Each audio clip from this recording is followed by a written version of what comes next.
कक्षा 12 फिजिक्स हमें यहाँ पे धारिता संबंधित एक प्रश्न दिया गया है। C1 माइक्रोफैरड तथा C2 माइक्रोफैरड के दो संधारित्र को समांतर क्रम में जोड़ने पर तुल्य धारिता 20 माइक्रोफैरड है। यदि उन्हें श्रेणी क्रम में जोड़ा जाए तो तुल्य धारिता 4.8 माइक्रोफैरड है। C1 और C2 की धारिताओं का अनुपात ज्ञात कीजिए। क्लियर है?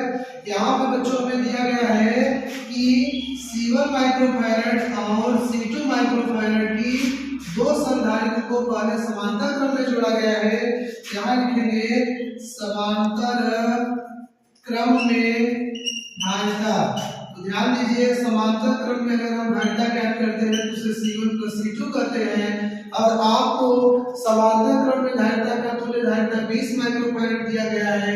इसका मतलब C1 + C2 का मान आपको 20 माइक्रोफैरड दिया गया है।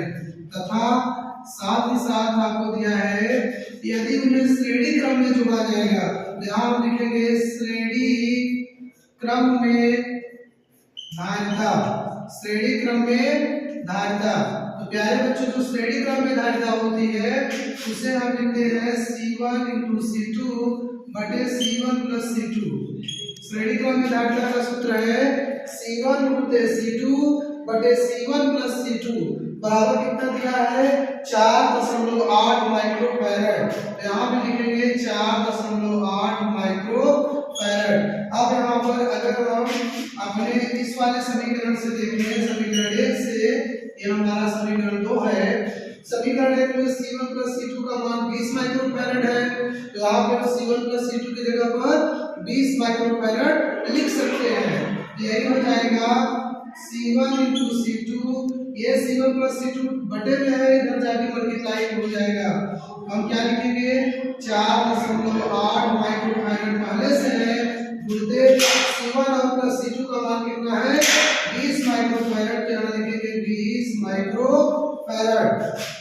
C1 × C2 का मान हमें क्या मिलेगा, अब 20 का इसमें गुणा करेंगे तो पहले 2 से ही कर दीजिए, 9.6 हो जाएगा और एक 0 लगा देंगे तो हमारे पास आ जाएगा 96 माइक्रोफैरड का स्क्वायर। ध्यान दीजिए C1 और C2 का मान 96 माइक्रोफैरड का स्क्वायर आ जाएगा। अब हम क्या करेंगे, हमें चाहिए C1 और C2 का अनुपात। प्यारे बच्चों इसके लिए हम इसको मान लेंगे कि हमारा समीकरण नंबर 3 है और हम जानते हैं कि हम C1 - C2 को लिख सकते हैं अंडर C1 का स्क्वायर प्लस C2 का स्क्वायर माइनस 2C1 × C2, क्योंकि यह C1 - C2 का होल स्क्वायर का फार्मूला है a² + b² माइनस 2ab। अगर होल स्क्वायर करेंगे तो रूट हटेगा, स्क्वायर हटाने पे तो C1 - C2 ही हमें मिलेगा। अब हम C1 - C2 बराबर अंडर क्या है हमारे पास ये है। अब इसको हम क्या लिख सकते हैं, ध्यान से देखिए।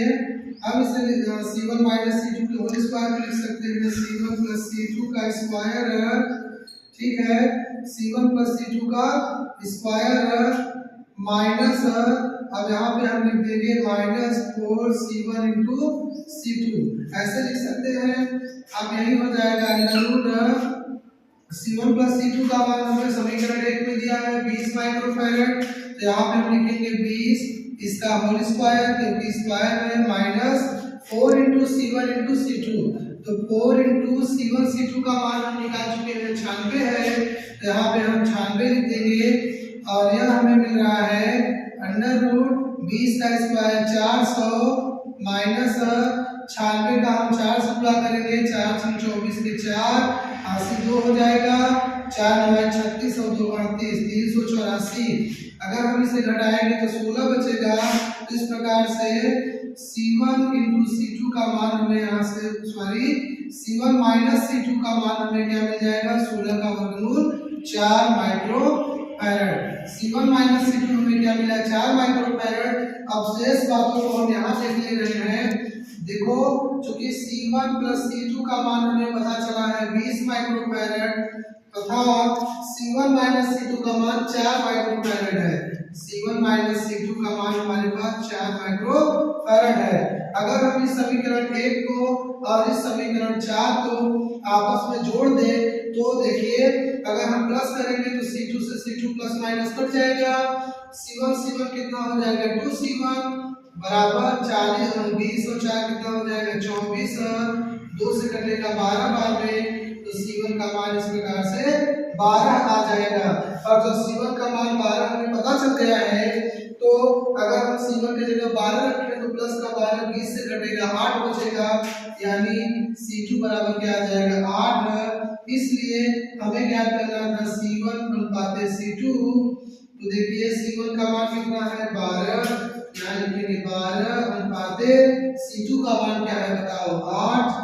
अब यह 4 के 5 घटेगा 4 तिया 11, 4 गुना 8। इस प्रकार C1 अनुपात C2 3 अनुपात 2 आ जाएगा।